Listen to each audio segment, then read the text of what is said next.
Good afternoon, everyone. Chris Weiser coming to you live from beautiful, sunny, actually warm Austin, Texas. Good to see everybody. Hope you guys are having a great day. I'm really excited for our webinar today. I have a good friend of mine, Dave Goldie from Citricom, on with me. How are you doing, sir? Doing awesome. Hi, everyone. That's good to see. That's good to see that you're doing awesome. I'm doing pretty well myself. So we're going to talk about voice over IP today, something that many people say I don't know much, but I actually know a lot about voice over IP. I sold this, I led in with this in my MSP days. And it was a big thing for me because we kind of did the all-inclusive thing, but voice can be kind of tricky because there's all this taxes factors and how to go in and how to pair this in there. So we're going to talk a little bit about all kinds of different things voice over IP. If you guys are watching with us here, either live in the Zoom room, we are also live on Facebook, simulcast into my IT and MSP business owners Facebook group.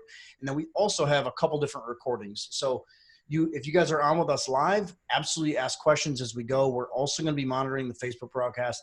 Ask questions. We got probably 15 to 20-ish minutes of Dave and I talking about some different things. But if you have good questions that are relevant, please post them in the chats. We will monitor them. And then also afterwards, we will make sure that they get answered as you go. Now, Dave's the only guy I know that's not on Facebook. Besides my dad. You're like the only guy I know that's not on Facebook. So Dave won't answer them, but I will. So will I think some of your team. So Dave, why don't you give us a little background on yourself and what Citricom does, and then let's start going into kind of what we're going to talk about today. Awesome. Well, first off, Chris, thank you so much for the opportunity. It's always a pleasure to spend time with you and to get the opportunity to engage with your community. Hopefully we can add some value today. You and I have known each other for a while, 4 or 5 years now. I've been with Citricom for a year. Before that, I was working with IT Glue, so I've been in the MSP space for quite a while. You and I have done a few things together, and it's always fun, always dangerous. Always a good time. But yeah, super excited to spend a bit of time just talking about MSP and VoIP. And I'm broadcasting live from Dallas, Texas today, even though I am based in Vancouver. I kind of spend half my time in the Citricom head office here in Allen, Texas, just outside of Dallas, and the other half of my time in my home office in Vancouver. I love it. Welcome to Texas, by the way. It's nice weather here. I'm glad you actually get to experience that. You think I'd have a suntan by now? I know you'd think so, but not so lucky. They don't let me be the lucky. Yeah. Okay, so let's start talking about voice a little bit. I think the landscape has changed a little bit in the last couple of years. Many MSPs are now adding voice, and I think on the flip side, we have a lot of voice providers that are starting to come into the managed space, which there's some of the concern about this. And when I say the voice providers coming into the managed space, some of your traditional voice vendors are starting to add IT services. Is there any thoughts from you guys on how to combat that, or what's your mindset on that one? Yeah, I mean, I think traditionally, IT providers didn't want to touch voice, kind of out of your control. And I think any time in the past that IT providers have engaged with voice providers, they've had some problems. And then often, the voice provider isn't owning that problem. They're skirting it to the ISP. There's obviously just a lot of challenges that come with finding the right, vendor to partner with in any service or product that you're providing. But over the course of the last couple of years, I think mainly driven by a have to, not a want to provide voice, most IT providers are seeing that if they're not going to provide voice to their customers, that somebody else is going to. Mm-hmm. And so that obviously leaves their customers exposed to churn opportunity, which nobody obviously wants to lose revenues. That actually really brings up a massively valuable point that you just made there. If you're not talking to your prospects about actually extra services, whether that's voice over IP or cybersecurity, these other things, other providers are using this as a lead-in or a wedge to get in the door, right? Would you agree with that as a mindset? Oh, absolutely. Yeah. I think that, again, the shift started happening when customers started talking to IT providers saying, hey, I'm being approached by this company or that company, offering me these services. And that's not just voice services, that's, across their entire service offering. But yeah, in particular with voice, the customers are coming to the IT provider going, hey, what about this, voice service? This company's approached me, and then often the IT provider has had to support, the voice product, even though they're not getting any benefit, any revenue out of that. Yeah. Yeah. So, thinking about going into and let's start with existing clients first, because obviously, we're going to talk about new client, going after some new prospects and some new ideas using VoIP in a few minutes, but going after existing clients, what's some of the best ways to actually use voice and talk about that? I recommend that all of my clients in our coaching program actually do a quarterly business review or a technology business review type strategy. How do you suggest leading in with voice? Because there's a lot of clients that, we did this all the time, and we'd sit down in QBRs, and a lot of them had on-prem PBX, and we would just tie it in. But any thoughts from you on how to do that and the best practices? Yeah, well, you absolutely stole my thunder on that. I think the best practice is in the QBR, and partner with a vendor that can provide you with the right resources to go in equipped in that QBR. When it comes to voice, it is a really, really simple conversation, though. It's asking those basic questions. What's your current phone solution? What do you like about it? What don't you like about it? What types of challenges have you had? In a perfect world, how would phone services work for you? And let me see your bill. By the time you've gotten through those 5 questions, you've likely closed the deal, because you found an opportunity where you can offer more value, where there's cost savings. There's plenty of opportunities with voice, especially considering the majority of the customers are going to be on a traditional system that's already out of date or going to become completely obsolete soon. So it's, an opportunity where you could displace an existing voice provider, of course, but in most of the cases, you're dealing with small to medium-sized customers that probably have a really crappy system in place. Yeah. And, you mentioned that whole bill review thing. That's something that we did that I loved doing. We would do that as part of the regular quarterly business reviews, and we would actually do their internet. We would do their voice. We would look at all kinds of different things. And we never really wanted to talk about voice is going to be cheaper or voice over IP is going to be cheaper, or any of those things. But we talked about, hey, we can look at your current infrastructure and see if we can save you money by eliminating things that you don't need. And, I understand things are a little bit different now than they probably were back in 2005 through 2015, because we actually had clients that were still on the old, digital channels. What was it, a T1 back in the day, and all those different things with coming into their standard PBX. But what's the best things to talk about in the QBR on a bill review from your standpoint? Yeah, well, I think it starts with understanding what type of company the customer is, what's important when it comes to communication, and then also where we're seeing, the easiest opportunity to win is that flow of communication. Like, what is the ideal call routing that you're going to need? Are there particular groups that you can set up? Really, once you understand the flow of communication for your customer, then you're going to see a lot of opportunity where you can add value with features that are likely not available on their existing system. Well, some of that's like knowing what their business type is. And and this is why we started talking about existing clients first, right, Dave? It's making sure that you understand what type of business they have, and can they actually use features like unified communication or messaging and things like that. From a messaging standpoint, how do you actually convince them in their business that they should be looking at messaging features and some of the other things that Citricom can offer? Yeah, often it comes down to things as simple as like an auto attendant. Like, again, if you have that conversation with the customer about the ideal flow of that communication, like, that's probably where the easiest win is going to be. Who's answering the phones now, but who needs to be answering the phones when, from what avenue, and, the best way to to manage that.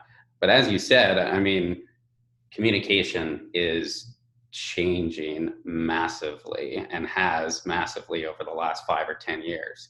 It's not just about phone calls, it's about messaging, having internal messaging, but also external messaging opportunities. The customers of IT providers, customers, want to be having communication through text messaging a lot more than phones, right? I mean, it's the same for us. So, you know, if you think about what type of customers you're providing IT services for, you know, the majority of our customers, the majority of our partners' customers are, you know, all across the board, but it's probably very similar with your community, right? It's in the medical industry, it's in education, it's law offices, it's car dealers, it's all of those things. So, you know, you think about the example of medical doctors after hours, you know, having to give patients their cell phones, having to be on call on their personal cell phones.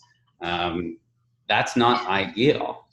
You know, you've got end users who, you know, have this mix of communication coming in from all of these different applications.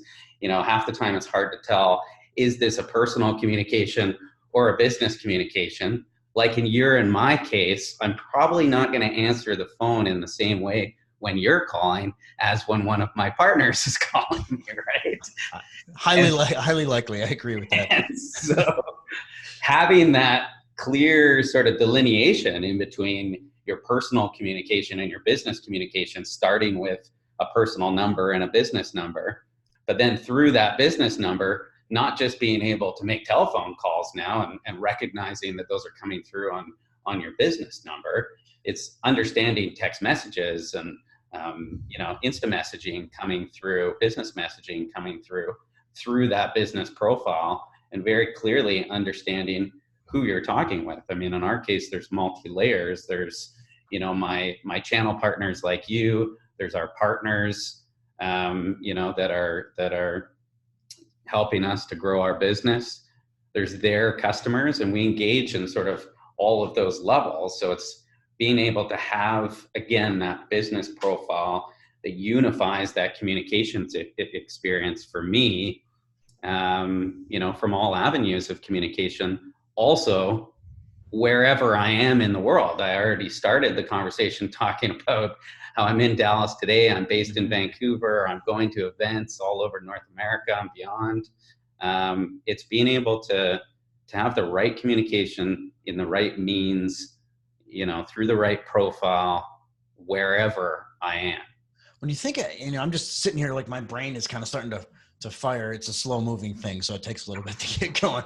But thinking about how big this is, I just want you guys that are watching this to think about how big of a deal this is. Actually talking to a client and making them realize that they should be using text messaging to communicate with their end users. And I don't care whether that's B2B, and I'm all B2B, and we talk to clients on text a lot. But B2C is even more than that. I'll give you a great example of this. My wife works at a plastic surgeon's office. They are talking to their clients all day on text, back and forth, issues, you know, all this stuff going back and forth. And so many businesses, so many end user businesses that you guys sitting in your chairs should be talking to and should be having these conversations with, those businesses have not integrated text into their business yet. So many have not done that. And if they're doing it, they're only doing it through like their staff's physical cell phones, and they got 15 different phones. And the other factor, like you just brought up medical, Dave, the other factor, what about HIPAA and PIPEDA and all, you know, the various different privacy issues that you run into with having an end user talking to one of your staff members on their personal cell phone? Like there's all these different pieces that you have to put together. You can present a solution for that. Am I in the right mindset with thinking that whole thing? Oh, absolutely. And even just think from the IT provider's perspective, you know, you talked about QBRs. Well, what's, you know, half the battle in being able to deliver an effective QBR It's getting the QBR scheduled is half the battle. Yeah. Right? I'd say actually 3/4 of the battle, because that's usually, and one of the big things that we train our guys in our coaching program on is actually putting in QBRs, scheduling them properly, making sure they get scheduled. But over half the time they're not scheduled. Or the other thing is, and here's the thing that you guys can also use. This is stuff that we're just, this is so far away from our seed questions, for the record, that Dave and I put together. This is like, we're like wandering off. We're off track. Yeah, we're wandering off in a field alone at night together. It's weird. But making them realize that this actually is a value piece, and then you guys adding a strategic piece to your QBRs. This is strategy stuff, because the thing that stakeholders, and we run into this a lot, I don't have people, the CEOs, the decision makers at my clients don't want to sit through QBRs. That's because you're giving them no value. You're giving the stakeholders nothing that they care about that helps their business. This is one of those things that can help their business. It's a great lead in. Okay, so do you agree with that really quick? And then and even think about earlier in that process, right? Like you said it, the decision maker at the customer, if they're not getting value out of the QBR, they don't want to schedule the QBR. Yeah. Well, what about the MSP themselves? Like most MSPs that I talk to don't want to pick up the phone and make that call to go and schedule that QBR. They also understand that whether it's them or their staff making those calls, it's going to take multiple calls, emails, follow-up to even just get that QBR scheduled. Send a text message. Schedule the QBR through text message. That's pretty crazy. I actually never thought about that. In advance. If you've got some assets, you could text some of those assets in preparation before the meeting. And then obviously all your follow-up after the meeting doesn't necessarily have to be through more traditional means like phone and email. You can use text and you can use messaging to do that. And then you're talking about, well, how do I sell them on this communications tool? You've already used the communications tool as part of the process of getting into the QBR. And you can be like, hey, here's what I was using. I was using this messaging tool to send you text messages to be able to even just schedule this meeting, and you're already building value and interest in this new communication tool. Yeah. So kind of talking a little bit about other MSPs and what they're doing. You guys have some very successful partners. I know that we talked about that actually at the Vision conference that we were at together. What are they doing? What are the most successful partners that you guys see selling hundreds of handsets monthly? What are they doing that they're seeing a lot of wins with? Yeah, we've grown a lot over the course of the last year. So at the beginning of this year, we had about 1,500 partners, and now we're getting pretty close to 2,000. The majority of those are active regularly with submitting proposals and closing deals for voice solutions with Citricom. The most successful partners are getting ahead. So it's not the traditional passive approach of waiting for the customer to come to me and ask me for this solution. At that point, you're likely already up against, all of the research that they've done and all of the other competitors that are out there. Absolutely the most successful partners make this a regular cadence in their QBRs with their existing customers. But the most successful partners, and what we're seeing now is becoming a best practice, is using this to get your foot in the door. So it's not just with your existing customers, it's with your prospects, your managed service prospects. And it's marketing, a really simple solution to win with, voice solution.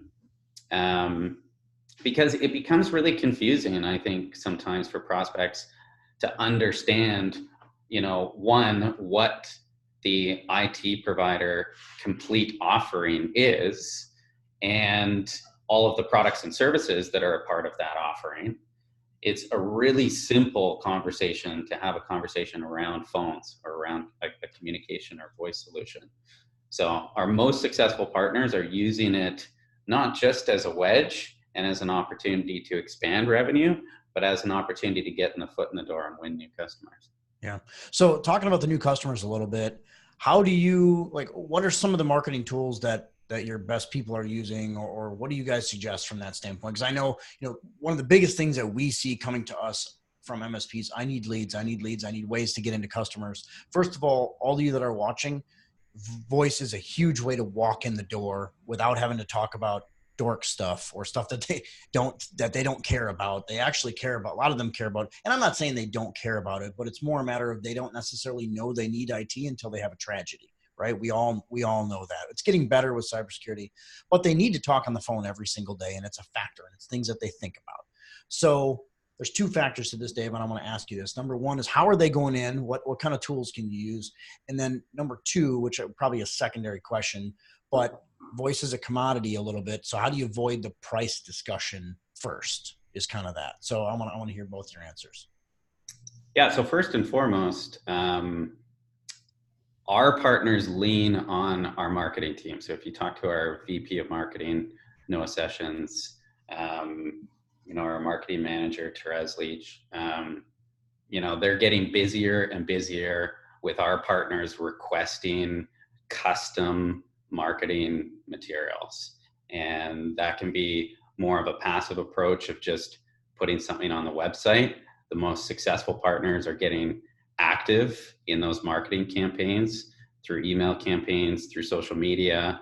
It's a pretty simple conversation because, as you said, it's really easy to understand. Most of the people that you're talking to, most of the prospective customers that you're talking to, are not having a great phone experience. They're not having a great communication experience. Most of the people that we talk to that are customers of managed service providers are saying things, and what we hear from our partners is their customers and prospective customers are saying things like, I'm locked in to something that sucks, essentially, right? They're not happy with their current solution.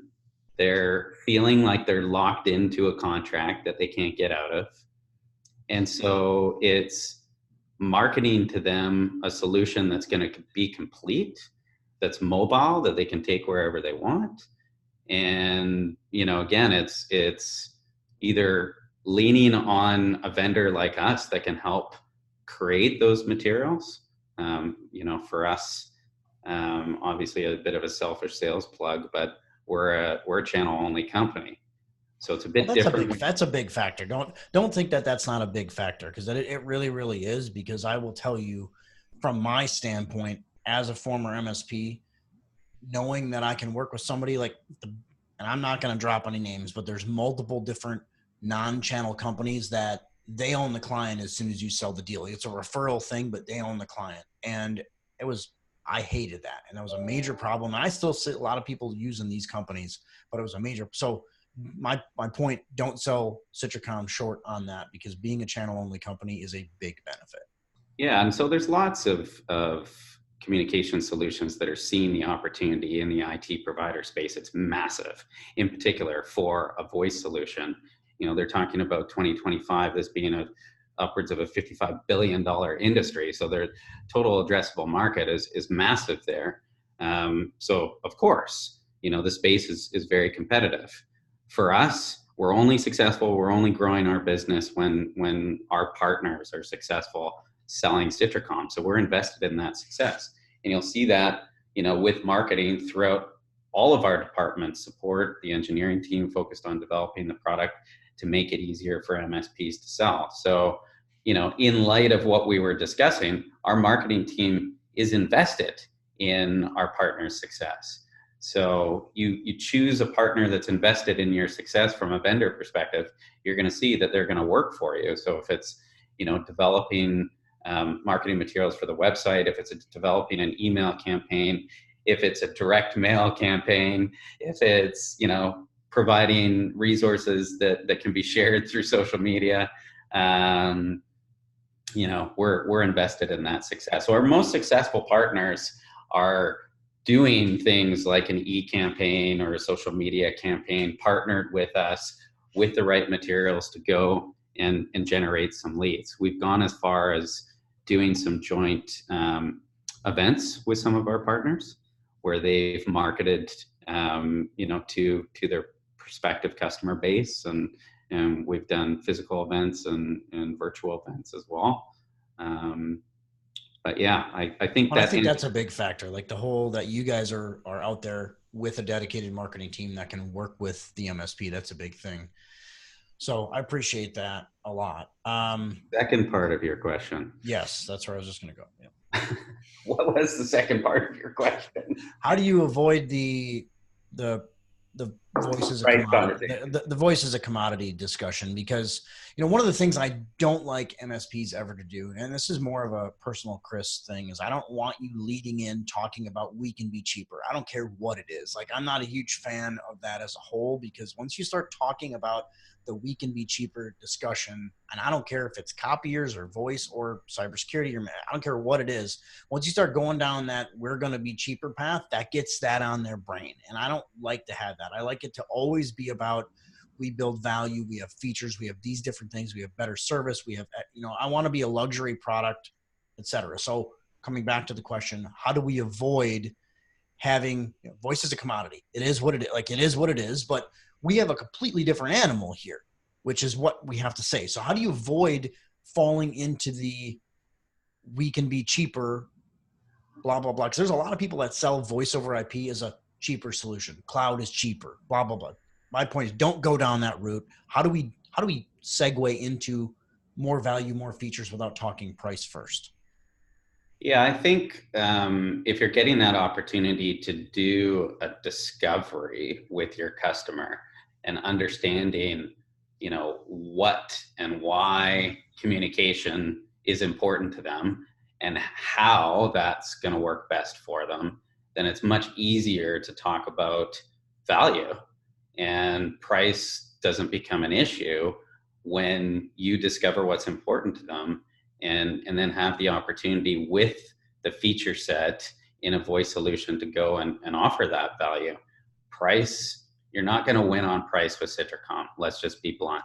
We're not the cheapest solution that's out there. And you shouldn't be trying to either. And I will continue to say that all day long, all week long, all year long. You should never walk into a client leading with price, period. Yeah. I mean, we're competitive, and our partners, you know, are winning deals very easily of a whole variety of sizes. I mean, one of the things that we introduced this year in May was a new, you know, pricing structure that was really clear, like 3 levels, basically our basic plan, you know, our all-in, all-feature plan, and our mobile-only plan.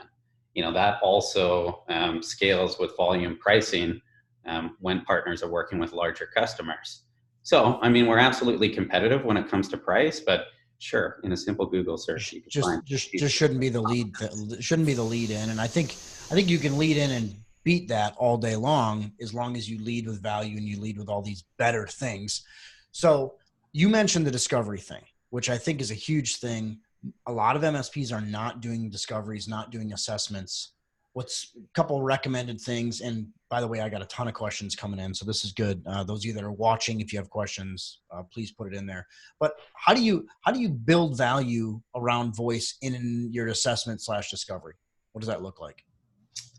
Yeah, so I mean, if you're getting the opportunity to actually have a conversation with the customer, then I think that that's pretty simple. As I said to you before, I think with voice, it's very simple questions. It's, what's your current solution?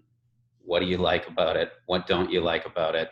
And what does an ideal communication world look like for you and your business? And why is that important?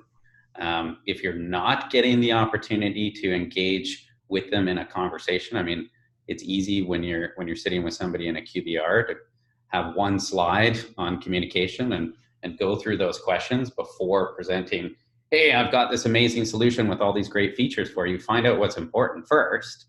But if you're not getting that opportunity to engage with them in that face-to-face or virtual conversation, then I think you have to do some of that planting, that seeding of discovery in your marketing. And just knowing, like, some of our partners will send out messages like, do you feel like you're stuck in a phone contract right now that you can't get out of? Well, and there's a lot of those that are still out there. Talk to feel that way, yeah, right? Yeah, there's a lot of those that are still out there. I still remember the old And a lot of these people are still in 5-year deals that they signed three and a half, 4 years ago, because if you remember all of your old CLEC world, all these guys were all commissioned on the fact that they were getting these long-term 5-year contracts.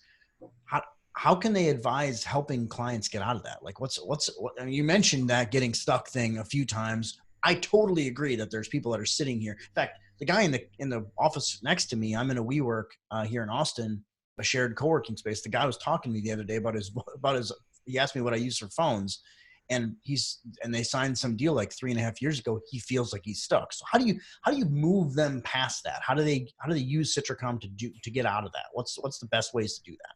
Yeah, I mean, our team will help, and we'll review those contracts, and we'll find opportunities to help the customer get out. So I think, finding the right partner is a piece of that. So think about how big that is. Like the fact that you guys have somebody on your team that will work as almost like a advocate. You could almost call them a client advocate. I like the term. I like the sounds of that actually, but they could be almost like a client advocate on your side, looking at their agreements, helping them to potentially get out of that agreement. Because I think there's so many, you're so right, Dave. There's so many of these end users that are stuck in long-term deals, and then they got gear that they've either leased. That's the other factor that we didn't even talk about. They got like an on-prem PBX that they've leased. That's probably end of life. Probably has no repair parts. Taking it over to that side, what are the advantages of moving to voice over IP in that world for them? What is, and how do they help them get out of those deals? Same answer, or what's your thoughts? Yeah, I mean, our most successful partners are leaning on our team too. So we have people that can do demos. And when we're going into a demo, it's often not like the recorded standard demo. We have dedicated people to go in and help with the demo, to help do some of that discovery. When we're having a demo with a customer or with a partner, again, it's asking those questions: what's important to them, and figuring out how to match the value to the features that we're offering. But yeah, I mean, it's often that they feel stuck in something, or often the product's not working in the way that they want it to, or they hate the support and they're waiting on hold forever when there's problems that come up. And that's where our partners are seeing the biggest wins. It's getting out of a situation that they're not happy with. It's getting them a product with features that they don't currently have, or it's getting them the support that they deserve, because nobody has time to wait on the phone for 40 minutes to get some support when their phone's down. Yeah. And here's the thing I want all of you to think about. Not once there did he said leading in with price or being the cheapest solution or even anything price related. And I know I sound like a broken record with that, Dave. I don't know how much you guys hear this, but with my clients and what we lead into, especially in my Facebook group and all over the place, people are talking about, I'm this price and I'm getting beat by people selling on price. It's a constant conversation. So I bring this up only because you need to realize that value and opportunity now and it's all about the consultative sale, like going in there and making sure that they understand that you're not trying to just sell them to sell them. Can't seem desperate. There's all these factors that go along with it, but it's all very relevant stuff. And nowhere did Dave mention that he led on price. So a couple quick comments from the viewers here. This is coming directly from Facebook. This is more of a comment than a question, but agreed with using VoIP to close deals. We built our multi-tenant VoIP in-house. A little different than your scenario. I would recommend going with yours, honestly, because it's hard to build that stuff in-house, and you have to if you're going to do that, you have to have a whole dedicated division, first of all, which I tried to do also, which is not fun. But he said we've been able to close. Is the other piece of that too, right? It's just an absolute nightmare to manage the billing for VoIP. Well, and we didn't get into that, but that's like one of the biggest reasons that you never want to bring this internally, because especially, I don't know what it's like in Canada or in the UK or in Australia, but in the United States, dealing with voice taxes is a disaster and it's a nightmare. And it's one thing that if there's one guy you don't want to get on the wrong side of in the United States, it's the tax man, period. Right. I hear that from all of our partners, sure. Yeah. You can spin up your own. But just finalizing what this comment said, but we've been able to use voice to walk in the door and close multiple managed services deals because of it. So that's a big factor. Another comment from Steve here. We do it all the time. SIP or analog or full blown access control solutions helps us when we're out to launch, especially with our admin and all these different things too. Some really big factors. Another one from Jerry, texting is a huge selling point. That's one that I don't think many people are thinking about, adding text as a value add to your service offering. Make sure that you're pitching on text. And we talked about that a little bit earlier. Any further comments on the tech side, talking end user clients into adding text to their business stack? I mean, again, I think the majority of the MSP's customers are demanding that communication now, but if they're not, show them how they can use that in their business, right? It's just a huge value add. And are they really demanding it? Do they know that it even exists? Because I just don't see it as something that they what's funny is they use it, but they're not using it in a proper way. You know, I just look at my wife's plastic surgeon that she works at as a great example of that. It's something they need, but at no point did they say, oh, we need to add this through our voice vendor. They think the way that they should be doing this. And I talk to their doctor. I go to their office events and all this stuff, and we talk about it. And I actually brought it up to him, like, why don't you do this through your voice vendor? He's like, oh, I don't know. It never even crossed my mind. Like they don't compute the two. So it's kind of on your side as an MSP to connect those dots. I'd agree. I mean, most of them are just thinking about doing it through their personal cell phones, right? That's exactly my point. Yep, exactly. Yeah. Okay, a couple more questions here. This is a really good technical question. Can your text messages at Citricom be archived for compliance purposes? Yes. There we go. Simple. Do you want to get a little more non-direct on that question, on that answer, Dave, or is that good? Okay, so that's a good. So, Candy, that's for you. Yes, there we go. They can be archived. Here's another really good question. We got a couple more, and if you guys are watching, please put your questions in. We got Facebook on monitoring. We got the Zoom webinar that we're in and I'm monitoring as well. How does the VoIP world get past the merchant services argument that they cannot use their credit card systems when their internet goes down, and therefore they would prefer to pay additional costs for analog? It's almost not a factor anymore that I see. How often does internet just go down? You know, you go back in the DSL days, but I don't see that as much of a factor. But Dave, what's your opinion on that one? Yeah, I mean, we absolutely see it as a factor in the business continuity conversation. You know, there's in the market, everybody's talking about data protection and disaster recovery. So we actually invested a lot 2 years ago in a feature in our system called voice continuity.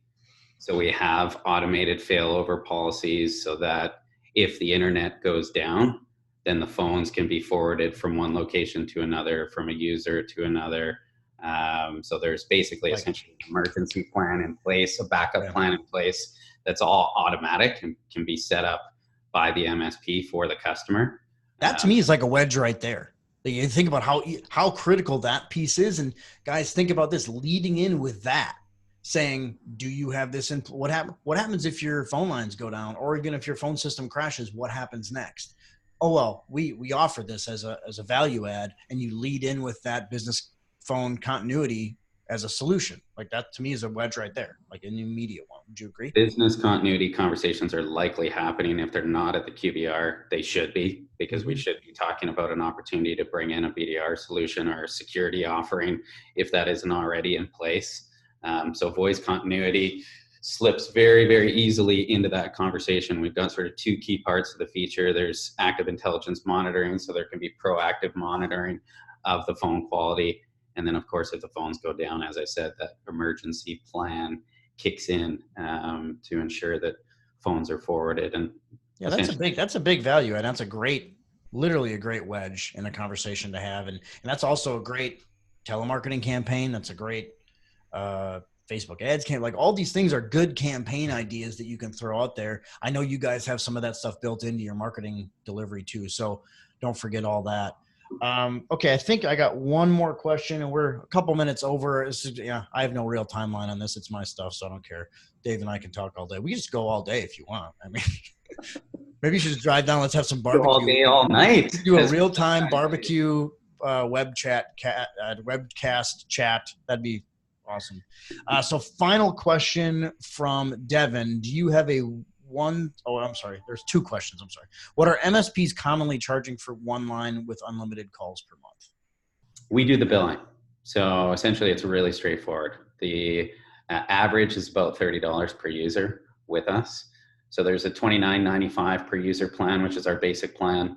$32.95 is kind of our all-in plan. $24.95 is our mobile-only plan. And then it scales. So at 20 users, 50 users, and 100 users, there's volume pricing discounts. And that's what they charge to the end user, just so we're clear on that? Yeah, so we do all the billing to ensure that we're having to, take on the liability of all the taxes and getting all that stuff correct. Essentially, our partners just collect a commission check. We do a 20% commission. But if you're looking to obviously maximize revenue and increase margin, then a lot of our partners are charging for onboarding, they're charging for install, they're charging management service fees per user on top of that. I've actually got a partner, it's pretty crazy. Probably wouldn't be the amount that I would recommend, but the highest I've heard is a partner charging $14 per user on top of what we charge for management of the voice services. And basically I asked that partner, how do you do it? And he said, I just do it. When I go in, I have that consultative approach. I ensure that I'm building value with the customer. And then I say, this is what it is. If you want to go to somebody else, you can go to somebody else, but this is what you get and the value that you get from me. So yeah, there's absolutely an opportunity to charge additional. I think most of our partners that are successful with that are probably doing it more in like the $4 to $8 per user range. Yeah, someone just commented that they do $7.99, like $8 per seat kind of thing. I just bundled it in. Like I didn't charge. I was never a per seat guy, like the whole per seat thing. I do my calculating per seat, but I never showed them per seat. It was just always like, here's what it is. We're managing everything. We're providing all the voice also, and here's what it is. And obviously they see the per seat on the voice side in terms of the cost, and they can then calculate that back and forth. But there's a lot of ways to position that. Someone else asked, this is our last question that we're probably going to take here. I don't think I have anything more on Facebook. Nope. Do you have a one solution product, MSP services and telecom? That gets a little, and here's the thing I want you guys to remember with this. This is the value of having that channel only partner, because it's not like, even though it's fully transparent to Citricom, you can upsell that as we're working with a dedicated partner that they are experts in this. They have, this is how big they are. This is what our help desk looks like, et cetera, et cetera. And they're not going to try and cross-sell you or any of these other things. But what's your thoughts on that, Dave? Because some people want that full solution, and it's an interesting question. Yeah, so I mean, obviously we have the 3 plans, so there's an upsell opportunity there. There's additional services that can be added on, call center and things like that, where, there's some upsell opportunity. Our pricing model is really simple and straightforward. So, again, there's the basic plan or the all-in plan or the mobile plan, which should be a really simple decision for the MSP to offer the right plan to their customer. We do the billing. We do all of the support. So most of our partners really lean on us for all levels of support, because voice solutions are not high revenue. And so they want to decrease the labor investment to maximize that margin. So yeah, most of our partners really just lean heavily on us throughout the entire process, and hopefully are just collecting those commission checks. Yeah. Okay. Last comment. And then we're going to close down because we're running tight on time here. I'm going to be respectful of Dave's time, obviously, because you got to drive down and have brisket with me tonight. I'm holding you to that now, by the way. Just got a comment from Remco. While the market is way different than in Europe, in the USA, all in per user is 10 euros for unlimited calls, including everything like call center, et cetera. Are these pricing standard in the US, or what's your thoughts on that? I think it's a little bit, we're not in Europe. Different. If you're talking about Citricom, so that's a simple answer. We're not in Europe. We definitely have some companies with offices all over the world that are using our solution, but it's US based, US numbers. Yeah. And I think what he was more saying was, it sounds like the pricing in Europe for voice and on-prem, like cloud PBX, all this kind of stuff, is less than it is in the States. My guess is that's probably accurate. The States is not real. I will say, based on what I see, the States and the voice infrastructure is terrible and it's basically like our healthcare. It's way behind. What's your thoughts on that, Dave? And then we'll move on. Yeah, and Remco just said I meant the huge gap between the pricing. Yeah, I just saw that comment in there. So yeah, I mean, for us, we don't do a lot of analysis on the European prices because it's not a market that we're in. It's irrelevant actually here. Yeah, I would agree. Yeah. But yeah, I mean, absolutely, there is a gap there. And again, then you have to look at the providers and what they're providing from a value and product standpoint. You know, we're very competitively priced for the US market. You know, we've got a bunch of partners in Canada as well, but not really a European play for us. But yeah, I'd agree that there is a gap there. Well, it's a completely different animal too. So I think overall, you know, I think we have people watching in this on the Zoom and on the Facebook group from all over the world. So it is what it is. Citricom's a US only partner. Some of them are all over the place. So, okay, Dave, want to be respectful of your time and everything. Any final things you want to say? How can people reach out to you guys over at Citricom? Is there anything that you want to say to end today? Yeah, I mean, you and I didn't want to make this too salesy, right? But, you know, if you want to engage with Citricom, go to citricom.com. If you're not a partner of ours already, click on the Become a Partner button. It's very simple and no obligation on your part to be a partner of Citricom's. You basically fill out a form, fill out a partnership agreement that essentially requires that you don't do anything if you don't want to.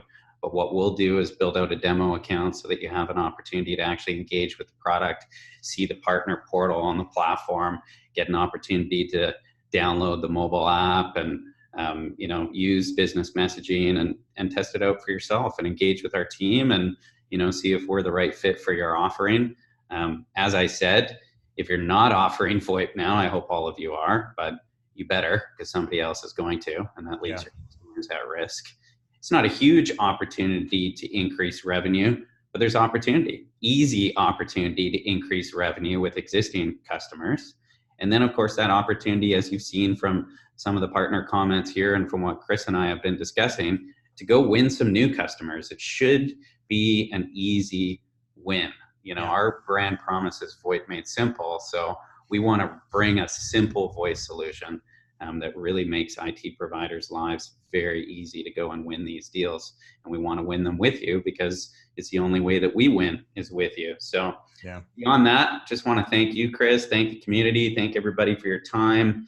And yeah, really, really appreciate the opportunity. Yeah, and a couple things I want to say just to close that Dave just talked about there. Number one, if you're not providing voice services, you need to do it. And for it to be, yes, absolutely, you could add a division internally, but that's a lot of work, folks. It's a lot of stuff. You have to have, and we're all struggling with overburden. One of the big problems I see across the board with all my clients and people that come in that are prospects is they are very employee heavy. Especially, you know, it's hard to run an MSP without being very employee heavy. This is a way to add a complete voice division, basically with just sales. That's all you have to do is sales, because you guys are handling all the back end. Am I right on that? Did I say that right, or did I screw that up? Yeah, I mean, we'll even help in the sales process for sure. Yeah. Well, and I'm just saying, like, all they have to do is go sit in front of people and prospect. You guys are going to help during the process, but you know, it's a completely different animal than sales plus all the back end, plus all the delivery, plus all the architecture. I mean, there are all those other factors that go with it. And trust me, I tried to go down that route. It was not fun. It was not easy.